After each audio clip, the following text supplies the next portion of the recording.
কুমিল্লার নাঙ্গলকোটে বিএনপির মত বিনিময় সভায় যাওয়ার পথে হেসাখাল ইউনিয়ন স্বেচ্ছাসেবক দলের আহ্বায়ক সেলিম জাহাঙ্গীরের উপর অতর্কিত সন্ত্রাসী হামলা চালিয়ে তাকে হত্যা করার অভিযোগ পাওয়া গেছে। এ সময় হামলায় তার সঙ্গে থাকা আরও ৫ জন নেতাকর্মী গুরুতর আহত হয়। শনিবার উপজেলার বাগন্ডা পশ্চিম বাজার এলাকায় এ ঘটনা ঘটে।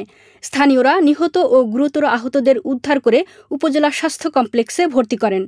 আহতরা হলেন উপজেলার পরকরা গ্রামের আবু তাহেরের ছেলে, জেলা যুবদলের সদস্য আবুল কালাম ও কাশীপুর গ্রামের মৃত মকবুল আহমদের ছেলে বিএনপি নেতা আলী হোসেন সহ ৫ জন আহত হয়। জানা যায়, বিএনপির সাবেক এমপির নেতাকর্মীরা উপজেলার বাসন্ডা গ্রামে ব্যবসায়ী নুরুন নবীর বাড়ি থেকে দাওয়াত খেয়ে পেরিয়া ইউনিয়নের কাকরতলা বাজারে বিএনপির মত বিনিময় সভায় যাওয়ার পথে বাগন্ডা বাজার এলাকায় পৌঁছলে সেলিম জাহাঙ্গীরের মোটরসাইকেল গতিরোধ করে অতর্কিত হামলা করে। এতে এক পর্যায়ে দেশীয় অস্ত্রশস্ত্র দিয়ে জাহাঙ্গীরকে হত্যা করা হয়। বাকিদেরকে গুরুতর আহত করে ফেলে চলে যায়।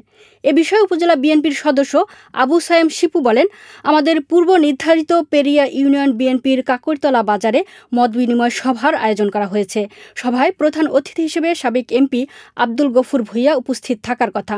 মত বিনিময় সভায় নেতাকর্মীরা যাতে উপস্থিত না হয়, পূর্ব থেকে ওত পেতে থাকা মোবাশ্বরের নির্দেশে কাদবা গ্রামের কামাল হোসেন মজুমদার, বাগন্ডা গ্রামের মোবারক হোসেন, বালিয়াপুর গ্রামের মোহাম্মদ লিটনের নেতৃত্বে আমাদের নেতাকর্মীদের উপর সন্ত্রাসী হামলা চালায়। এতে ১ জন নিহত ও ৫ জন গুরুতর আহত হন। খবর পেয়ে সাবেক এমপি আব্দুল গফুর ভূঁইয়া হাসপাতালে ছুটে যান। এতে নেতাকর্মীদের কান্নার রোল পড়ে। অভিযুক্ত মোবাশ্বের আলম ভূঁইয়া বলেন, এ ঘটনা আমি কিছুই জানি না, এইমাত্র আপনাদের সাংবাদিকদের মাধ্যমে শুনেছি। খবর নিয়ে আপনাদের সাথে কথা বলবো। এছাড়াও অপর অভিযুক্ত কামাল, লিটন ও মোবারকের মুঠোফোনে একাধিকবার ফোন করেও তাদের বক্তব্য নেওয়া সম্ভব হয়নি। এ বিষয়ে বিএনপির সাবেক এমপি আব্দুল গফুর ভূঁইয়া সাংবাদিকদের বলেন, এ ঘটনায় আমি মর্মাহত। আমাদের নেতাকর্মীরা দাওয়াত খেয়ে ইউনিয়ন বিএনপির প্রোগ্রামে যোগদানকালে মোবাশ্বের আলম ভূঁইয়া পেটুয়া বাহিনী আমার নেতাকর্মীদের উপর অতর্কিত হামলা করে একজনকে ঘটনাস্থলে মেরে ফেলে। আমি হত্যাকারীদের দৃষ্টান্তমূলক শাস্তির দাবি করছি।